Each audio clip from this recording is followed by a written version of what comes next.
Emmett Till was 14 years old. 14. In the summer of 1955, he traveled from Chicago to Mississippi to visit his family, stepping into a world governed by Jim Crow laws and unspoken rules enforced by violence, rules that could turn an accusation into a death sentence. Days later, Emmett Till was dead. His killing shocked the nation, but what followed would reverberate far beyond Mississippi.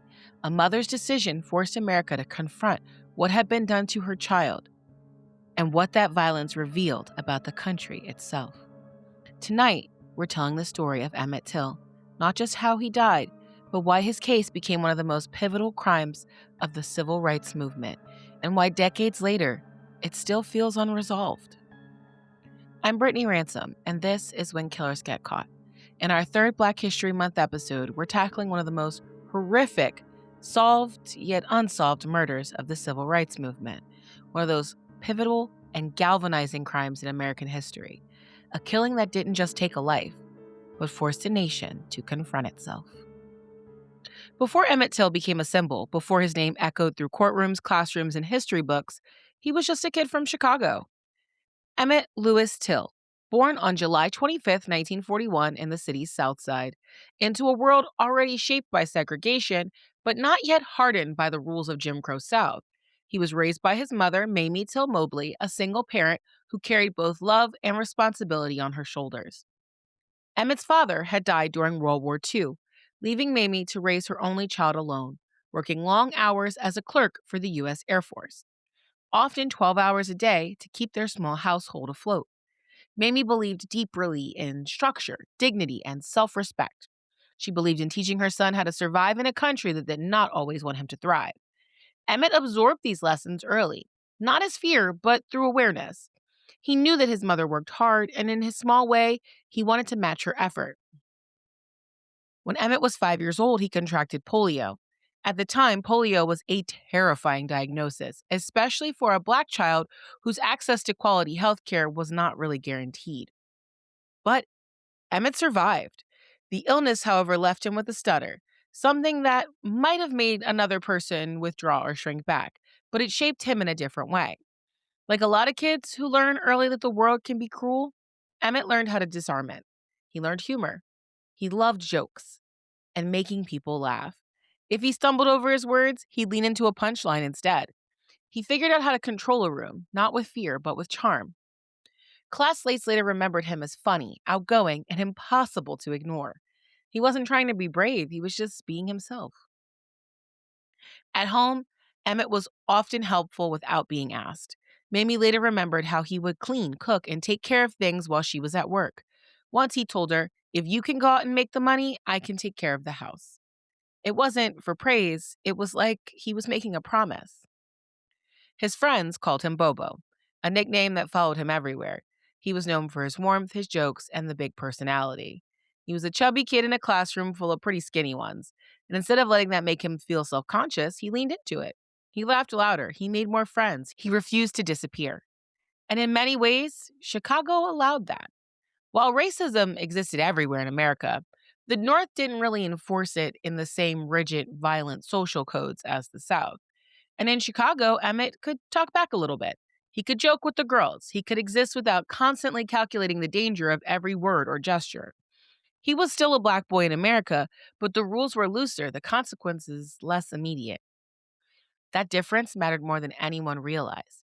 Because in 1955 America, visibility came with a price. And for Black boys, that price was often paid in blood.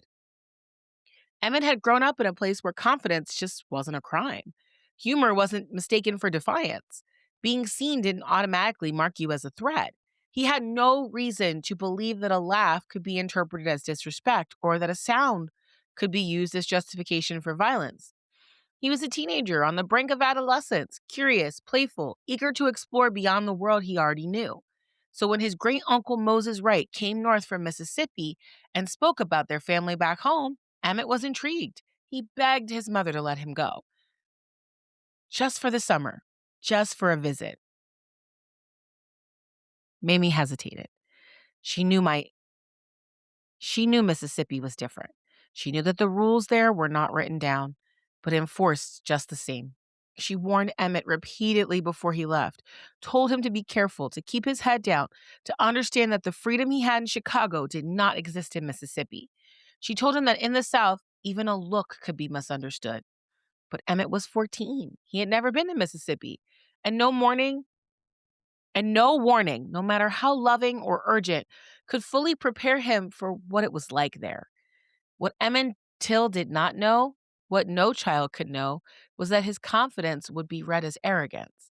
His humor would be taken as disrespect, and his presence was enough to provoke violence.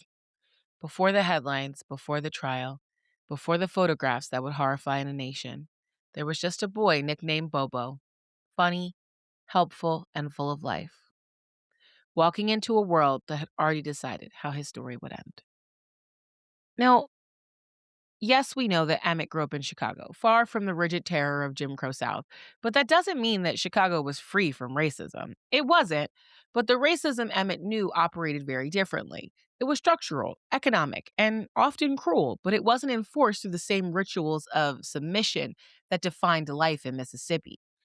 In Chicago, Emmett could speak freely. He could joke, he could exist without that constant monitoring. But in Mississippi, none of that was allowed. See, and by 1955, Jim Crow wasn't just a set of laws, it was a total social order. It dictated where Black people could live, where they could eat, which bathrooms they could use, and even how they were expected to behave in the presence of other white people. Black men and boys were expected to lower their eyes, step off of the sidewalk, speak softly, and never, under any circumstance, be perceived as familiar with a white woman. A mistake wasn't measured by intent, it was measured by how a white person felt. And that distinction was deadly. In Chicago, Emmett's confidence was harmless. In Mississippi, it was defiance. Mamie's hesitation wasn't paranoia. She was trying to pass on survival training from one generation to the next. But again, Emmett was just 14. He had never experienced Jim Crow. He never had to understand these unwritten rules about how he should behave. And yes, he understood what his mom had told him, but he didn't understand the consequences behind her lesson. I don't think any child truly could. And just 3 days after he arrived in Money, Mississippi, he went into Bryant's grocery and meat market with a group of other kids. It was a very small store, the kind of place where everyone knew everyone, where lines between public and private life didn't really exist. And what actually happened in that store has never been made clear. Carolyn Bryant, the white woman behind the counter, later claimed Emmett whistled at her. Other people said he just flirted. Some said he touched her hand while he was giving her money. Decades later, Brian admitted that everything she ever said about Emmett Till was a lie.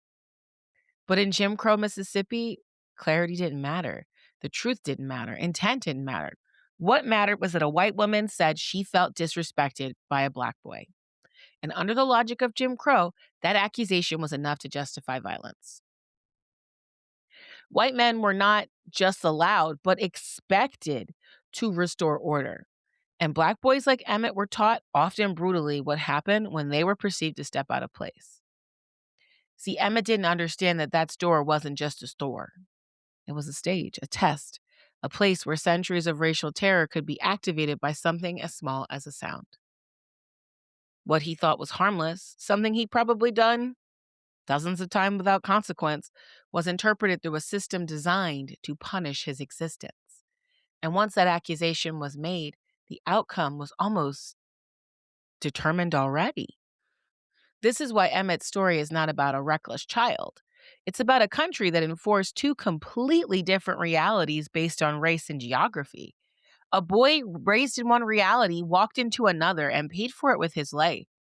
His mistake wasn't ignorance, it was believing for just a moment that the world would treat him the same everywhere. Roy Bryant found out what his wife claimed had happened inside the grocery store. And from that moment on, the outcome was inevitable. He didn't go searching for clarity. He didn't even confront Emmett. He didn't call the police. He went looking for blood. In Jim Crow, Mississippi, accusations involving white women were treated as emergencies, things that justified immediate extrajudicial violence. The law did not need to be involved.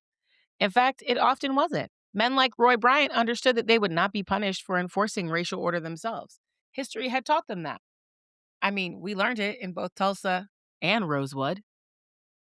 Sometime in the early morning hours of August 28, 1955, Roy Bryant armed himself and picked up his half-brother, J.W. Millam, a known brute with a reputation for violence. The two men drove to the home of Moses Wright, Emmett Till's great uncle, where Emmett had been staying since he'd been in Mississippi. It was still dark when they got there. They banged on the door, shouting. Wright opened it to find two armed white men demanding to see the boy from Chicago. No warrant, no explanation, just authority backed by guns and the certainty that no one was going to stop them. They went straight for Emmett, dragged him out of bed. Wright begged them. He said Emmett was only 14 years old. He said the boy was from up north and he didn't understand how things worked down in Mississippi. Wright's wife offered them money, whatever they wanted, just to leave him alone. Millam turned to Wright and asked, "How old are you, preacher?" When Wright answered that he was 64, Millam said, "If you make any more trouble, you won't live to be 65." That wasn't a metaphor. It was a promise. And they took Emmett away, forcing him into the back of their pickup truck. And they took Emmett away, forcing him into the back of their pickup truck and driving off into the night. What followed was not discipline, it was not punishment, and it was not justice. It was torture. Based on later confessions in Look magazine, witness accounts, and the physical evidence, we know that they took Emmett first to a barn in Sunflower County that belonged to Millam. He was subjected to a prolonged and brutal beating meant to teach him a lesson and break his spirit. We know that he was pistol whipped and beaten severely across his head and body for hours, resulting in a broken nose and a fractured skull. One of his eyes was dislodged. Finally, Millam shot Emmett in the head with a .45 caliber pistol. Then, to hide the body, Bryant and Millam drove to the banks of the Tallahatchie River. They took barbed wire and attached it to both Emmett's neck and a 75-pound cotton gin fan. The weight was supposed to keep him submerged when they threw him into the river. Bryant and Millam drove away convinced it was over and things were fine. But an 18-year-old black man named Willie Reed heard what happened that night. He heard Emmett screaming. He later saw Bryant and Millam with a black boy in the back of their truck. The next day, a white man approached Reed with a gun, and he asked him, "Boy, did you see anything?" Reed said no. Then the man asked, "Did you hear anything?" And Reed said no again. Not because he didn't know the truth, but because in Mississippi, telling the truth could get you killed. And silence was survival. Moses Wright waited for Emmett to come home, but he never did. And 3 days later, August 31st, 1955, a body was spotted in the Tallahatchie River, so badly decomposed and mutilated that identification was almost impossible. The face was completely destroyed, body bloated from being in the water. Violence marked every inch of his body. Wright was called to identify the remains. They already knew who it was. But he could only identify Emmett by one thing: a ring. A ring that Emmett's mother had given him, engraved with his father's initials. That's how they identified him. News spread quickly through the Black community and then beyond it. Emmett Till had been murdered, but the brutality of the crime, the casual certainty with which it had been carried out, sent a message far beyond Mississippi. Not a crime of passion. This was a ritual of power, a demonstration. Roy Bryant and J.W. Millam believed they were untouchable. And for a time, they were right. What they did not expect, what no one expected, was that this murder would not disappear quietly into the river the way that they had planned. Instead, it would surface, and once seen, it could not be ignored. When Mamie Till learned that her son was killed, she demanded he be sent home. And after Emmett's body was pulled from the Tallahatchie River, Mississippi authorities moved quickly, not to seek justice, but to contain the damage. They didn't even embalm him. They clothed him, packed his body in lime, and placed him in a pine coffin under very rushed conditions. And they gave strict instructions: do not open the coffin under any reason. This wasn't about respect for what had happened to Emmett, but control. They wanted to control the narrative. And on September 2nd, 1955, Emmett Till's remains arrived at the Illinois Central Terminal in Chicago. Mississippi officials accompanied the body carrying paperwork. Mississippi officials accompanied the body carrying paperwork meant to end the matter quietly and efficiently. The plan was simple. Hand the seal- the plan was simple. Hand the sealed casket over to the undertakers, get Mamie Till to sign it, and ensure that no one, especially Mamie Till, ever saw what was in that coffin. When the casket was removed from the airplane, Mamie collapsed. She had braced herself for grief, but nothing prepares a mother for the return of her child in a box.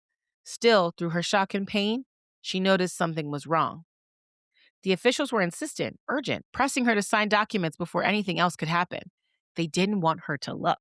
They told her that relatives in Mississippi, the local undertaker, and state officials had already signed paperwork authorizing the coffin to remain sealed. They framed it as procedure, as policy, as a mercy. But Mamie understood exactly what this was, a cover-up, and she refused to sign. Mamie told them she would not put her name on a single document until the casket was opened in front of her right there, with all the officials watching.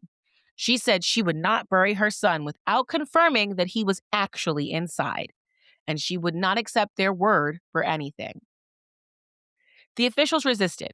They reminded her of the signatures already collected. They cited health concerns. They repeated that the coffin was not to be opened ever, but Mamie did not move. Finally, they made a sort of deal, and Emmett's body was transferred to the A.A. Rayner Funeral Home. There, though, the pressure continued. The funeral director warned her this was going to be terrible. It was going to be horrible if they opened it. He had been in the water for days. They urged her to reconsider. They told her it would be better not to know, not to see what had actually happened to Emmett. But Mamie insisted. She later said in that moment she realized something important. If she didn't look, no one ever would. And if no one ever looked, Mississippi would succeed in burying the truth along with her son. Eventually, the funeral director gave in, and he opened the box. What Mamie saw defied language. Her son's face was nearly destroyed, one eye gone, his head swollen beyond recognition, his nose crushed, his mouth hung open, violence etched into every inch of his body. It was very clear that this was not an accident. This was not a beating that had gone too far.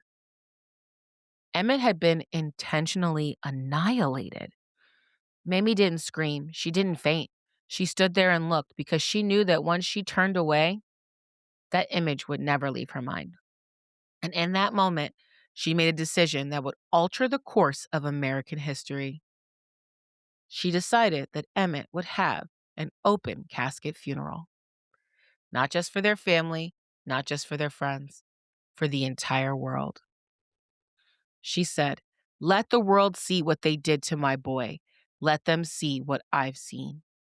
Mamie understood something Mississippi did not. Silence was their greatest weapon, and visibility was hers. The funeral was held in Chicago and stretched across 5 days. Thousands of people came. They lined up for hours. Some fainted. Some wept openly. Some stood in stunned silence. What they saw was not the body of a 14-year-old boy. It was proof. Proof of what people had been saying Jim Crow was really like.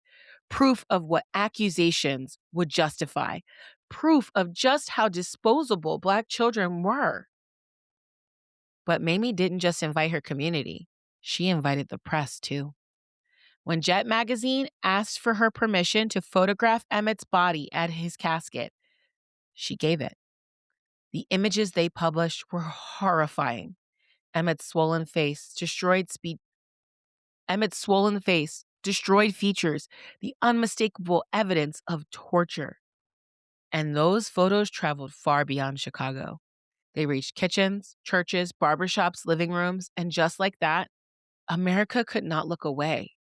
Up until that moment, racial violence in the South had been often described in just words, but words that minimized things, rationalized it, softened it.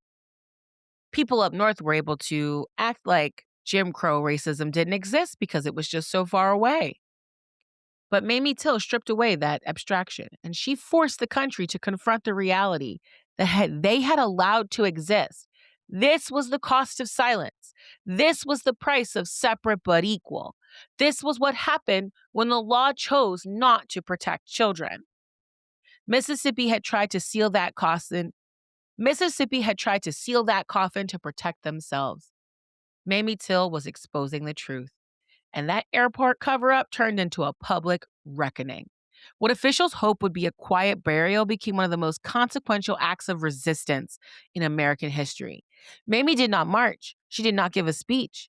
She did something way more dangerous. She just showed the truth. And once America saw Emmett Till, that was it. Down in Mississippi, Roy Bryant and J.W. Millam were arrested, not because Mississippi suddenly found a conscience, but because the crime was now too public for anyone to ignore. Emmett Till's murder was already along national headlines. His mother had forced the country to look. Those photographs had circulated to virtually every publication. Pressure mounted. Mississippi officials understood that if they didn't do anything, that would make their state look lawless, even by Jim Crow standards. So arrests were made. But from the very beginning, it was very performative. The case was heard fairly quickly, just a few weeks later, and I think anyone who follows true crime understands that you don't normally go from arrest to a full suit in a month's time. The courthouse in summer was filled with reporters from everywhere across the country and around the world. Black spectators were segregated to one side of the room. Armed white men lingered outside, and the atmosphere at this trial was thick with intimidation. The evidence against Roy and JW were overwhelming. They had been seen taking Emmett from Moses' house. Witnesses placed Emmett in their truck. Physical evidence connected them to the murder. They hadn't even cleaned the crime scene. The cotton gin fan that was tied to Emmett's neck had been traced back to Millam's property. Even the timeline pointed squarely at them. There was no mystery here. But in Mississippi, evidence didn't outweigh race. Witnesses took the stand knowing full well what the consequences would be. Speaking against a white man, especially in a case involving an alleged insult to a white woman, was dangerous. Careers, homes, and lives had been destroyed for a lot less. Still, though, they testified. The most powerful moment came when Moses Wright stood up in court. Wright was an older man, a preacher, a sharecropper, Emmett's great uncle. He had lived his entire life under the terror of Jim Crow. Men like him were expected to keep their heads down, to survive in silence. But when the prosecutor asked Wright to identify the men who came into his home in the middle of the night and took Emmett away, Wright did something unheard of. He stood up, pointed directly at Roy Bryant and J.W. Millam, and said, "There they are." The courtroom froze. It was an act of incredible courage. In that moment, Wright risked everything, his job, his safety, his life. Everyone in that room understood the danger he had put himself in. But courage alone could not overcome the system stacked against him. The jury? It was all white, and not by accident. Black citizens were systemically excluded from jury duty throughout the South. The men who were deciding Bryant and Millam's fate lived in the same world as the defendants. They shared all the same assumptions, the same fears, the same loyalties. Carolyn Bryant took the stand and delivered emotional testimony. She claimed Emmett had grabbed her, spoken obscenely, threatened her. Her words played deeply into the darkest racist myths of the era. The idea that Black male behavior toward white women justified any response. Decades later, Carolyn Bryant would admit it was all a lie. But in 1955, it didn't matter. The jury didn't need proof. It just needed permission.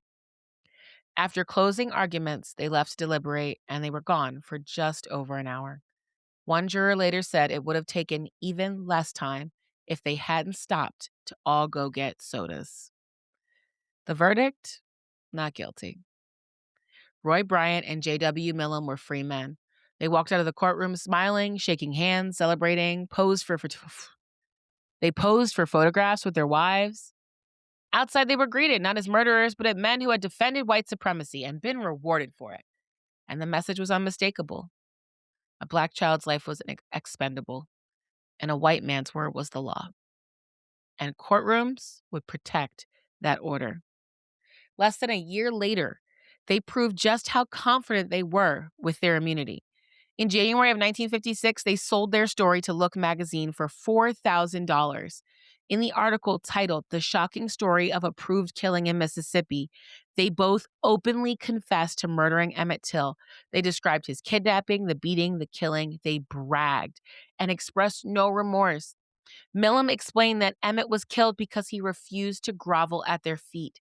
They had beaten him for hours, and yet he didn't beg for mercy. He just screamed in pain. They knew they had to make an example out of him. Milam said as long as he lived, Black people would stay in their place. It was confession. It was a confession printed in plain sight. But because Bryant and Milam had already been tried and acquitted, double jeopardy laws protected them. They could not be prosecuted again for the same crime. The law that had failed Emmett in life now shielded his killers in death. And that's why Emmett's murder is described as solved but unsolved. The killers were known. The truth was out there. Guilt confessed, yet no justice. The trial didn't even close the case. It just exposed the system, showed how the law could be used not to protect the innocent, but to preserve power, how courts would legitimize violence simply by refusing to punish it, and how in 1955 America, a 14-year-old Black boy could be murdered in cold blood and his killers could walk free, smiling for the camera.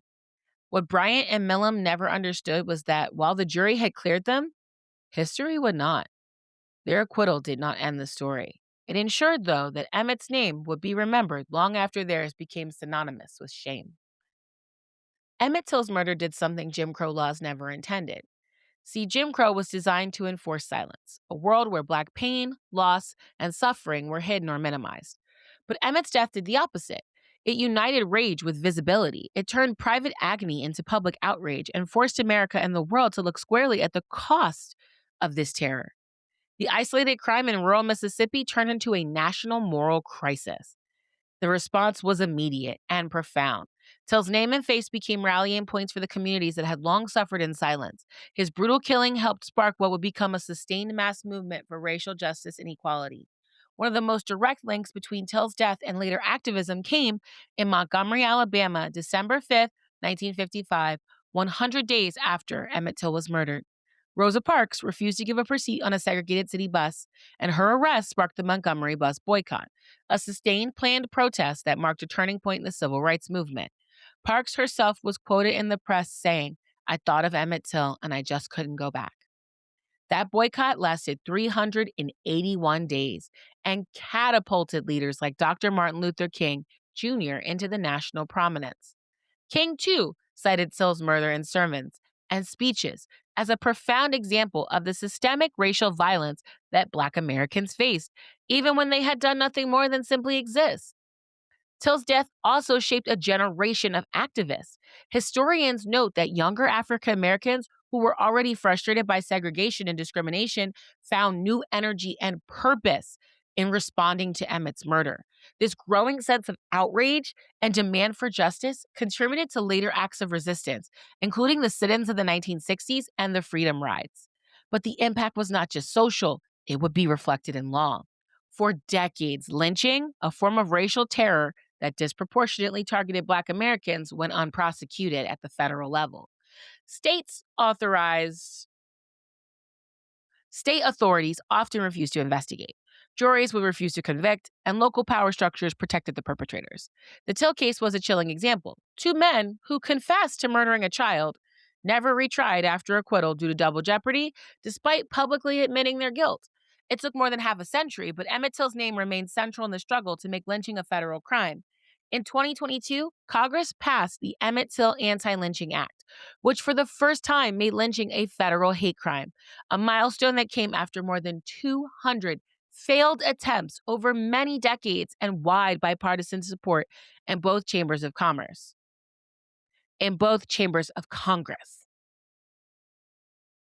The law was seen as both symbolic and substantive. Symbolic because it acknowledged a painful truth about American history, and substantive because it expanded the Justice Department's ability to investigate and prosecute racially motivated murders.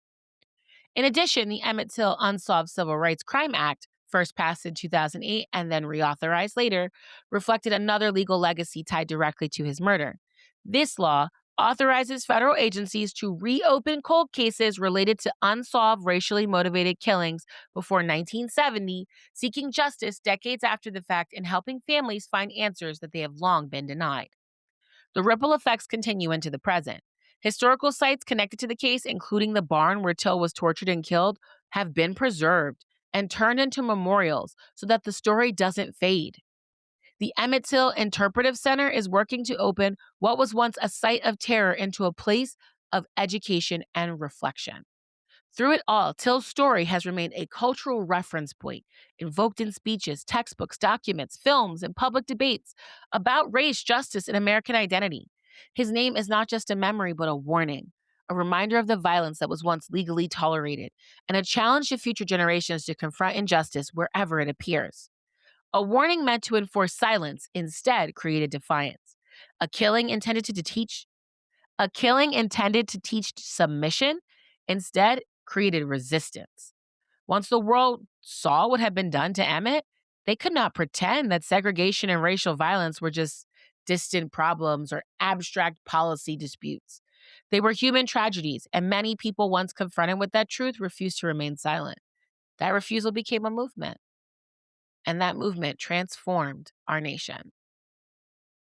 Decades later, Carolyn Bryant admitted she lied.